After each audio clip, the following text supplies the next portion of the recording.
This June, TrueFire invites you to an extraordinary journey into the world of music with our Guitar Heroes and Legends promotion.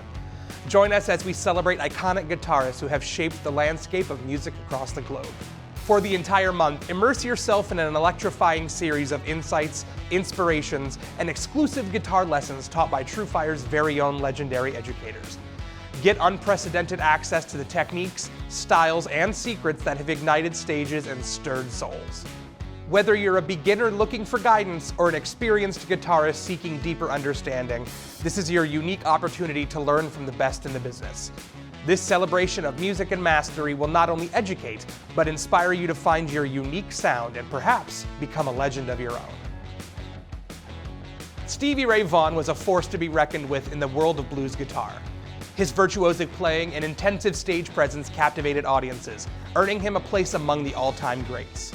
Vaughan's fiery solos and passionate performances continue to resonate with fans, ensuring his legacy as one of the most revered guitarists in history. Today's free lesson on Stevie Ray Vaughan is from Corey Congilio's course Essentials, Texas Blues Solos. Let's dig in.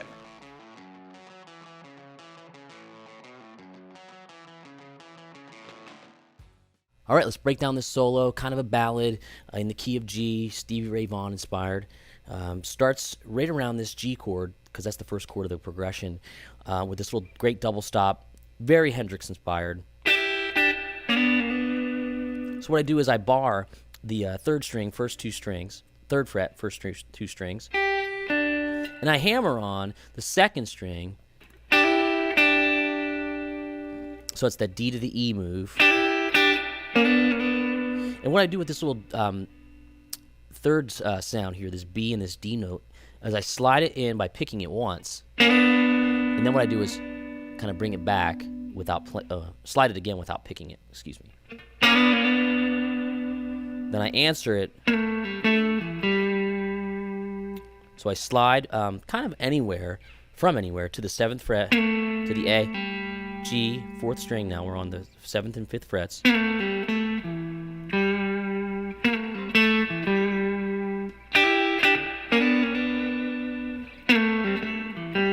And you see there I went with my pinky. You could do your third finger, you could do your pinky. Slide from anywhere. So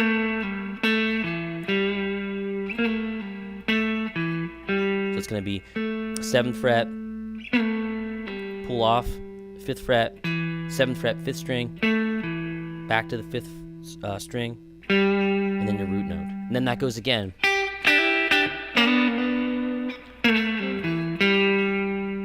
Finish it off with this move, which is going to be sliding into the 9th fret, 4th string, D note, 3rd string, 7th fret.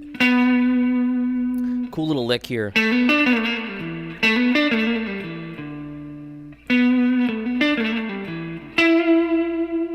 So what we want to do is hammer on from the A to the B. Those are on the 4th string. Then this little sort of triplety trill action here.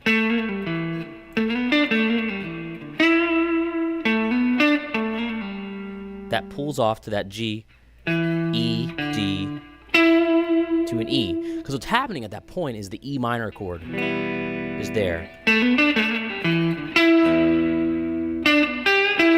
Now we're kind of that E minor pentatonic land, pattern 4.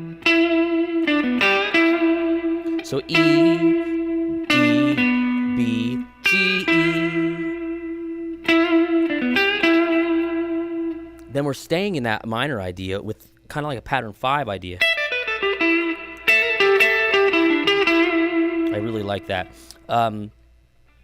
Pinky's on the E note, 12th fret, 1st string. And what we're going to do is bar or grab the A note here on the 2nd string. And when you're doing that pull off, it's with the A and the B flat. So there's a double stop. Land on that G, 3rd string, 12th fret.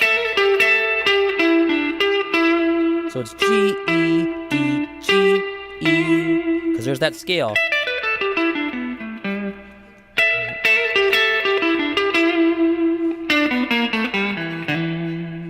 Then you walk it down. flat 5. So D, B, B flat, A, G, E, E. And sometimes I might have done that in there. Sometimes I do, sometimes I don't. When I'm playing this kind of style, like I'll do that Stevie Ray Vaughan approachism. Instead of going, or I'll kind of do a quick hammer on. So that's, after that move, E, B, G, E. Now what's cool is the chords coming up are C, D, and it's that C with the E in the bass, D with an F sharp in the bass.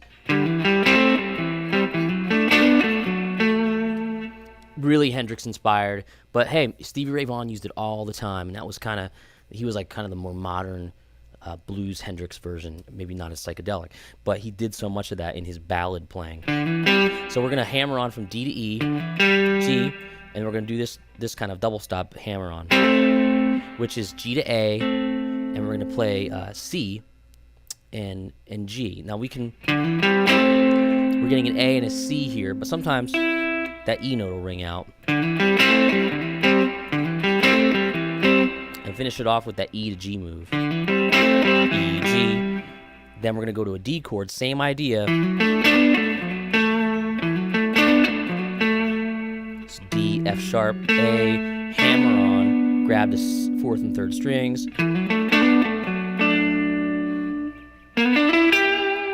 Then what we're doing is we're setting up for that G chord coming around again, because we're repeating that sequence. And it's going to go B, D, E, G. And I still think that this is like E minor pentatonic, but it's G major sounding at this point.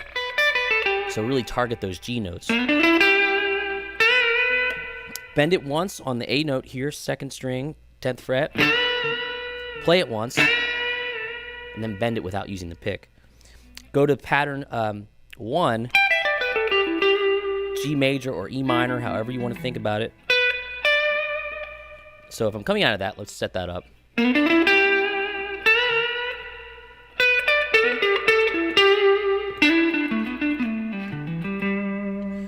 All like pretty obvious stuff.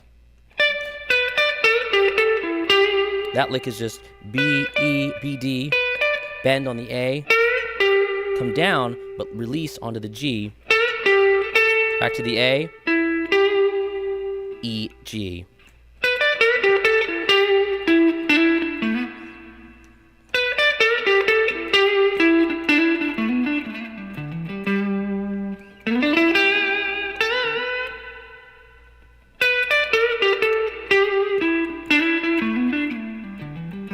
So we're going to go tail end of that.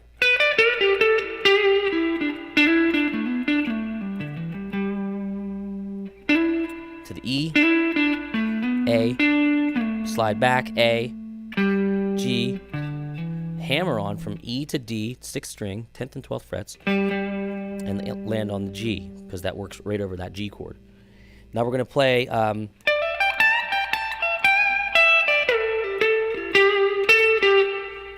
again, nice melody, pattern 2, E minor, G major, hammer on from D to E. So that's D, G, bend on the A string, G, E, G, E, D, slide from the 16th fret down to the A, G, A, E, A, G. Now do this really cool riff. So it goes from that, let's try to play that in its entirety.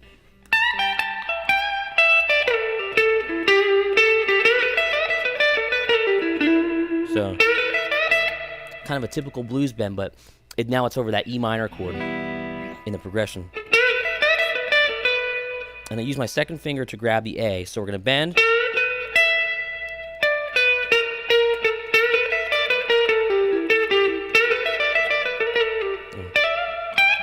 Let's set it up. It's easier for me to kind of explain this. I set up.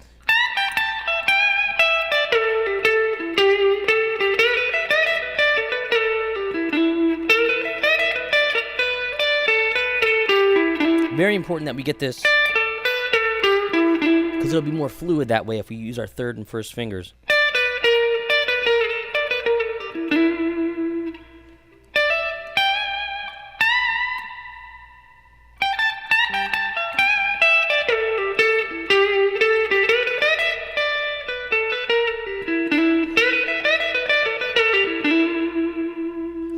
Then as that measure goes by, there's a whole rest, and we go.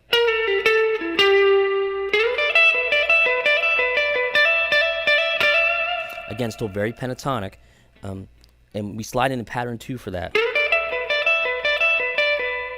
And it's just going to be repetition. We've done that in some other solos. So up to the 16th fret.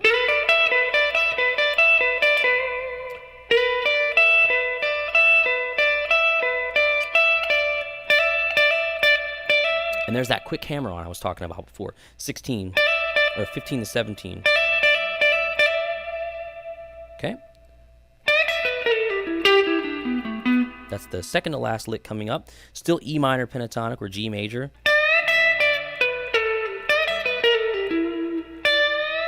So you're going to bend on that D. Play E, B.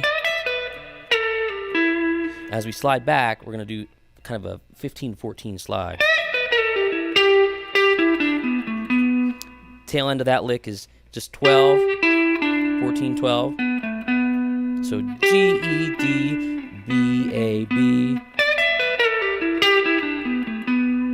Then one of my favorite things to do in this style, I think very Hendrixy when I hear this, but definitely it's Stevie Ray Vaughan's thing too. So we're going to hammer on. One more time. So from the 12th fret, we're going to hammer on. Think of it in groups of threes, like so 12 to 15, and then we hammer on and we get to the 14th fret.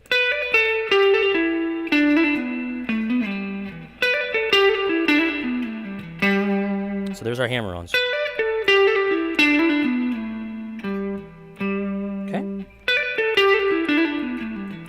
And try to keep that technique like almost like a playful sound. You don't want to go. Keep it light and bouncy. So pick aggressively, but let your hammer-ons and pull-offs kind of be light.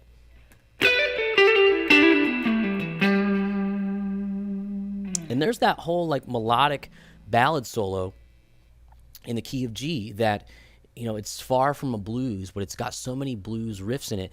Both, again, major and minor, but we're actually playing, you know, more diatonic, like major, minor chords instead of seventh chords all the time. So when I think of an aspect of Stevie Ray Vaughan's playing that I really liked, his ballad playing is super high on the list because I think he was very emotional, and I tried to write something that I think would really complement what I learned from Stevie Ray Vaughan, and I think you're going to dig it too.